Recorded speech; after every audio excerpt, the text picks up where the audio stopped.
uPetru wokuqala, isahluko sesibili. Ngakho lahlani ububi bonke, nobuqili bonke, nokuzenzisa, nomhawu, nokuhleba konke, njengezingane ezisand, ukuzalwa langazelelani, ubisi olungokomoya, olungenakonakala, ukuze nikhule ngalo kube ngukusindiswa, uma seninambithile nezwa ukuthi iNkosi imnene. Sondelani kuyo, itshe eliphilileyo, elinqatshwe ngabantu, kepha kuNkulunkulu likhethekile, ligugu, nakhiwe njengamatshe aphilileyo, nibe yindlu yokomoya, ubupristi obungcwele, ninikele ngemihlatshelo yokomoya, eyamukelekayo kuNkulunkulu ngaye uJesu Kristu. Ngokuba kukhona embhalweni ukuthi, "Bhekani, ngibeka eSiyoni itshe legumbi elikhethekile, ligugu. Okholwa yilo akasoze ajabhiswa."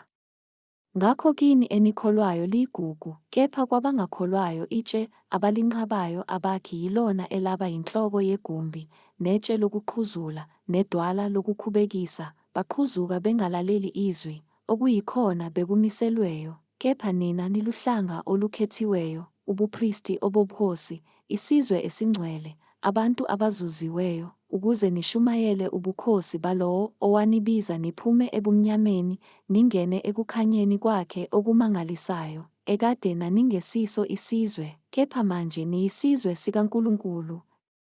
Enaningahawukelwanga, kepha manje nihawukelwe.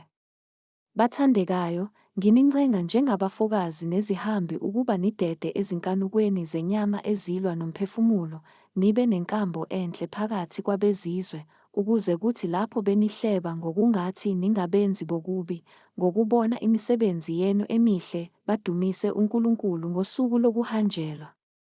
Thobelani izimiso zonke zabantu ngenxa yeNkosi, nokuba kuyinkosi njengokuba ingomkhulu, nokuba kungababusi njengokuba bethunywa yiyo, ukuze bajezise abenza okubi, babonge abenza okuhle, ngokuba injalo intando kaNkulunkulu ukuba ngokwenza okuhle nithulise ukungazi kwabantu abayiziwula njengabakhululekileyo, kodwa kungabi njengabenza ukukhululeka kube yisigubuzelo sokubi kepha njengezinceku zikaNkulunkulu. Baziseni bonke, nithande abazalwane, mesabeni uNkulunkulu, niyazise iNkosi. Nina zinceku, thobelani amakhosi ngokwesaba konke, kungabi ngamahle navileyo kuphela kodwa nayizixhwanguxhwangu. Ngokuba kuyabongeka lokho, uma umuntu ngenxa kanembeza ngakuNkulunkulu ethwala izinsizi, ehlushwa ngokungafanele. Ngokuba kuludumo luni, uma nibekezela, nishaywa lapho nonile na. Kepha uma nibekezela lapho nenze okuhle nihlushwa, lokho kuyabongeka kuNkulunkulu. Ngokuba nabizelwa khona lokho, ngokuba uKristu wahlushwa ngenxa yenu, enishiyela isibonelo sokuba nilandele ezinyathelweni zakhe. Ongenzanga isono, akufunyanwanga nankohliso emlonyeni wakhe.